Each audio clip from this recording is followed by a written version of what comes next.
tema que vamos a tratar hoy es el habeas corpus. El habeas corpus es una institución que está establecida para velar por la libertad de las personas, es decir, el custodio de las detenciones ilegales o las detenciones arbitrarias.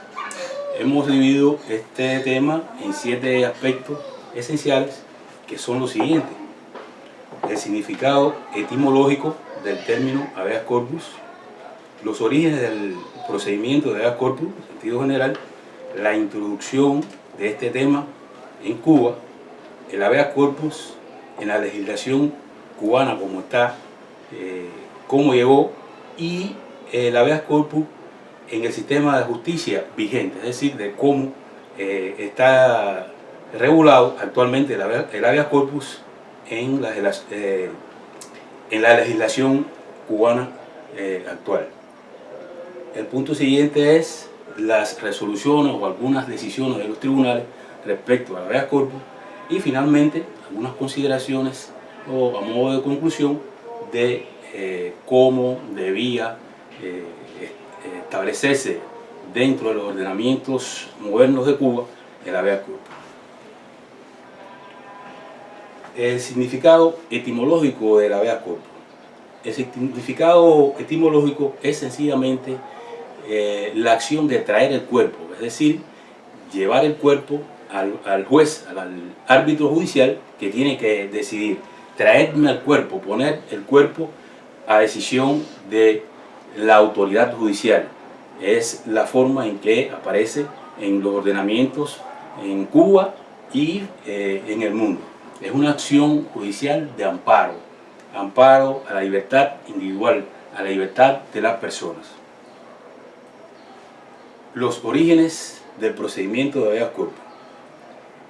El habeas corpus comienza en la Gran Bretaña en el siglo XIII con la Carta Magna de 1215 bajo el reinado de Eduardo I, como protección de los derechos, de las libertades y igualmente la protección a las arbitrariedades y a las detenciones dilatadas, es decir, cuando había una detención por mucho tiempo. Este tema en nuestro país aparece en la Constitución como una de las garantías esenciales en el artículo 58, y además en la Ley de Procedimiento Penal hay varios artículos que más adelante lo vamos a revisar puntualmente. Tutela la libertad y la inviolabilidad de la persona, es decir, las personas, se dice, hay una quimera de que nadie puede ser detenido sino en los casos, la forma y con las garantías que prescriben las leyes, es decir, en los códigos y las leyes. Esto decimos con una quimera porque realmente a diario sabemos que hay detenciones que se hacen sin cumplir lo establecido. A veces se hace por espacio de tiempo corto, por horas, por días, pero también sabemos de detenciones de personas que han estado detenidas y sencillamente con posterioridad son puestas en libertad sin seguir ningún proceso, ningún juicio, ni ningún tipo de acción penal respecto a estas personas. Por lo tanto, esto tiene un impacto en nuestro entorno sociopolítico y en el jurídico. En el sociopolítico, por las relaciones nuevas que se ven de activismo social de la sociedad civil, que realmente está teniendo enfrentamiento o confrontamiento con determinados órganos del Estado, y en lo jurídico, pues por la forma en que está regulado en nuestro ordenamiento, y que, como explicaba, con posterioridad vamos a decir cómo es que se resuelven estos casos. Hay un poco uso, a pesar de estas frecuentes detenciones, y se sabe que cuando se detienen las personas y no se le da el curso legal o no se tienen en cuenta las cuestiones que hablamos del artículo 58 y de la Ley de Procedimiento Penal, pues sencillamente estas detenciones son violatorias de las garantías esenciales que señala la propia Constitución de la República de Cuba. ¿Cómo llegó a nuestro país el habeas corpus? El habeas corpus llega a nuestro país a través de una orden militar en 1900, cuando el gobierno interventor de los Estados Unidos gobernaba así en los años 1898 al 1901, que hubo la intervención norteamericana. En esta orden militar 427, en su artículo 1, venía regulado cómo se debía proceder cuando había una persona que estaba detenida, y desde ese mismo ordenamiento, con posterioridad en la Constitución de 1940, se consolida, y en su artículo 29 viene descrita, o estaba descrita, cómo se debía proceder cuando había una persona que estaba detenida, que llevaba un periodo de tiempo bajo una detención sin tener una acusación, formal. En estos ordenamientos, desde el inicio, aparecen dos aspectos esenciales. Uno, la imposibilidad del árbitro, es decir, el juez, de sustraerse, de resolver el problema, resolver el recurso. Y el segundo es la obligatoriedad de la autoridad o la persona o la entidad que detuviera a la persona, que la tuviera detenido cuando llegaba al ordenamiento, de ponerlo inmediatamente en libertad. Entonces, estas cosas se han mantenido desde aquella época hasta la fecha. Ya dentro del sistema de justicia vigente, el habeas corpus, dentro de nuestro sistema actual de justicia, tiene una característica singular. En la Constitución de 1940, como explicaba, tenía un rango constitucional y así era como fungía. Sin embargo, en nuestro ordenamiento judicial fue extraído de la Constitución, y la Constitución de 1976 solamente la menciona, y hay un artículo donde habla muy general sobre este tipo de garantía, es decir, la garantía de la libertad individual, y lo aparta a los artículos del 467 al 478 de la Ley de Procedimiento Penal, que en síntesis señala lo siguiente: ¿quién puede presentar este recurso de habeas corpus? El recurso de habeas corpus lo puede presentar cualquier ciudadano. La persona misma puede hacer un escrito, enviarlo al tribunal competente, o a través de otra persona, o sencillamente puede asignar, por supuesto, un abogado que lo presente en su lugar. Pero cualquier persona puede presentar el recurso de habeas corpus. Se mantiene la improcedencia de pasar el asunto a otra entidad, o no resolverlo o no radicarlo.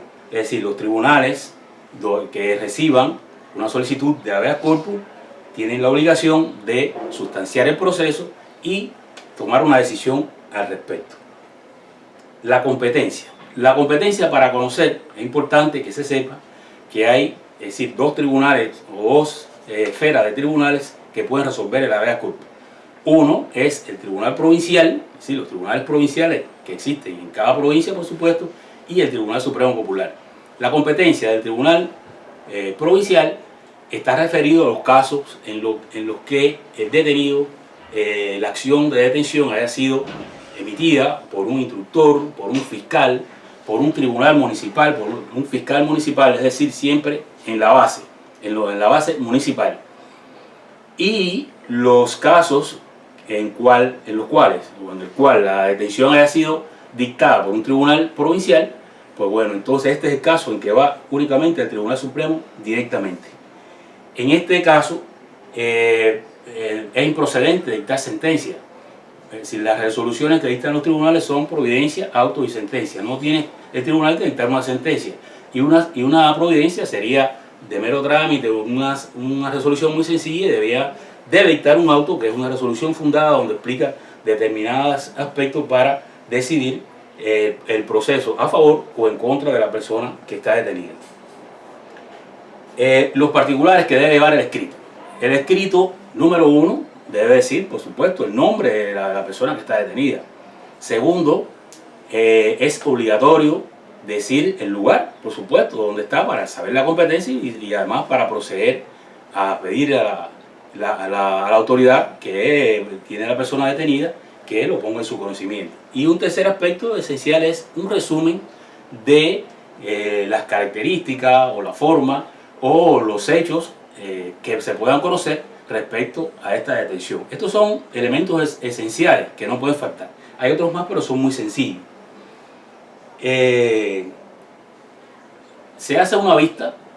Una de las formas en que se resuelve es, una vez que se presenta el preso o la persona que está detenida, en este caso en Cuba lo que se presenta son los documentos, se hace una vista a la cual debe asistir, por supuesto, el detenido, la persona que lo está representando, y en este caso la legislación cubana dice que el fiscal, es decir, la fiscalía, es parte del proceso. Por tanto, la fiscalía tiene una doble acción que lleva la acción penal, pero en este caso además forma parte en la decisión del proceso.